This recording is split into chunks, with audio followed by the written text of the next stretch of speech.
and I looked at, going back to your question, looked at, you know, the union movement, and I thought, you know, they're all charging in today's dollars about, you know, $600 to $700 a year, and I thought, couldn't possibly cost that much to provide a union service. We now know, and we set up initially, we charged about half $350. We had to increase that because I was tossing it $100,000 a year, and I thought, this can't keep going. And so we put up the rates to $450. It made no difference to the membership levels, and it was still far enough away, still $300 away from where the unions were. What the unions were charging, okay. And that was a very important point. We've now got a total of 17,000 members, and we're charging $450, and it's just profitable. You know, because we provide the services to the unions. The unions themselves don't actually need very much money. It's the provision of services that's important.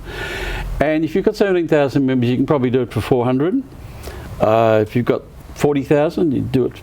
There's a union, nurse union in Western Australia. They charge 400, but they banked $2 million last year. Do a bit of simple arithmetic. It's costing about $350. We'd be able to do it for 300 easy. And if you had 60,000, you could probably do it for 200 to 250. But union fees, I've seen unions with fees up to $1,000. Like, yeah, but take the teacher and the nurse union. They're the main ones. And you've got alternative teacher and nursing unions. Absolutely, yeah. So they're around the 700 mark.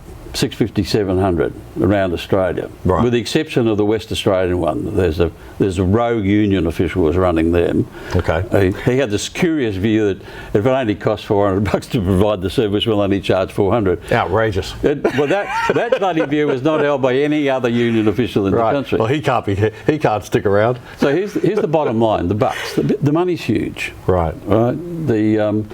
We're the sixth of the size of the nurses union in Queensland, right? We spent more money in year 2022.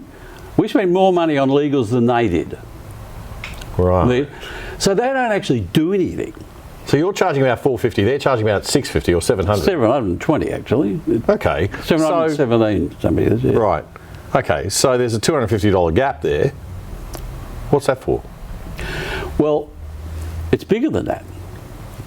Because they've got 60,000 members, it's really only costs $200 a member to provide that service. Reckon you could provide that service for $200? If I was running, Jack and I were running the Q&MU, we could charge $200, we'd still make a profit, and the members would get better service. So there's about $500 that's going out the window. Most of it's pissed up against the wall, if I can use that rude language, but it's just dreadfully. They've got 170 people work for them, right? Jack and I could run it with 50 or 60 people and still provide a better service. So what are the other 100 people doing? Damian, what are they doing? I can tell you what they're doing. They're not doing... Tell us what they're doing, Graeme. They're not doing nurse work. Right. They're working full-time for the ALP. There's no actual money transferred from the unions to the ALP. The union view of... There isn't? I thought the unions donated heavily to the ALP and that was all above board. No, very, very small. Oh, okay. It's the resources. Yes. Their view of their Labor politicians is little different than our view of Conservative politicians, right? They're the same people. They can interchange. You know, the skill set for a politician is... They weren't doing that, they'd be selling cars. It's the same skill set, right? Right. No, that's true. They're all personally very nice people, often well-meaning. They've mastered the art of the chit-chat and over coffee. They're all very interesting people. But they have the attention span of a gnat, most of them, and a week is a huge amount of time. So what happens is they direct what happens, and the politicians just told what to do. Because that's what, you know, we're getting a bit complicated. But, you know, the faction system, their income streams, they give them fancy names, you know, centre left and left wing and all that. It's just that's money from the United. Oh, I see. Right. This is the AWU stream. A particular union gets a particular official because that's or percentage of. Yeah. Okay. So the factions are tied to the unions. Tied to money. Right. They're the money streams. Ah. Right. Okay. So you don't want to give any. No one in their right mind is going to give a bunch of politicians money.